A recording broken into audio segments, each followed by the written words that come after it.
এই ধরনের প্রশ্ন যেখানে তোমাদের দুটো ফ্র্যাকশন দেয়া থাকবে আর তাদের লসাগু বের করতে বলা হবে। এই প্রশ্নগুলি কিন্তু এখন খুব ট্রেন্ডিং, তোমাদের এক্সামের জন্য খুবই গুরুত্বপূর্ণ হতে চলেছে।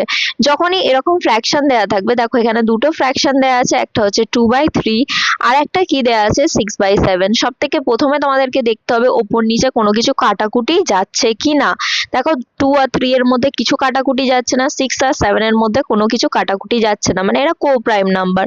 আচ্ছা, তাহলে কাটাকুটি যখন যাচ্ছে না, তাহলে এলসিএম বের করতে বলেছে, তাহলে তোমরা কি করবে? এলসিএম মানে হচ্ছে এদের যে নিউমারেটর আছে, মানে উপরে যে সংখ্যাগুলো আছে তাদের এলসিএম, তার মানে হচ্ছে এদের দুজনের মাল্টিপল, সব থেকে ছোট মাল্টিপল যেটাকে এরা দুজন ভাগ করতে পারবে সেটা হচ্ছে 6। তার মানে হচ্ছে 6 হচ্ছে সেই ছোট নাম্বার যেটাকে এই 2 আর 6 দুজনেই ভাগ করতে পারবে কোনো রিমাইন্ডার ছাড়াই। তাহলে এটা কি হয়ে গেল? LCM of the numerator divided by কি করতে হবে?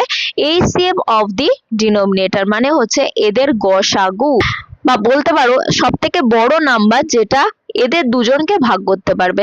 দেখো 3 আর 7 যেহেতু কোপ্রাইম নাম্বার, এদের দুজনকে 1 ছাড়া আর কেউ ভাগ করতে পারবে না, তাহলে এখানে কি হয়ে যাবে? তোমাদের 1। তাহলে কি হয়ে যাচ্ছে? তোমাদের আনসার 6/1 মানে হচ্ছে 6। তার মানে অপশন নাম্বার 4 হয়ে যাবে তোমাদের কারেক্ট আনসার। তোমাদের যদি এই ধরনের ক্লাস ভালো লেগে থাকে আর আগামী দিনে এরকম অসাধারণ ক্লাস পেতে চাও, তাহলে অবশ্যই যুক্ত হও গণিত বিজয়ের সাথে। দেখা হচ্ছে পরবর্তী ক্লাসে আরো এরকম অসাধারণ কনসেপ্ট নিয়ে। সঙ্গে থাকো, শিখতে থাকো।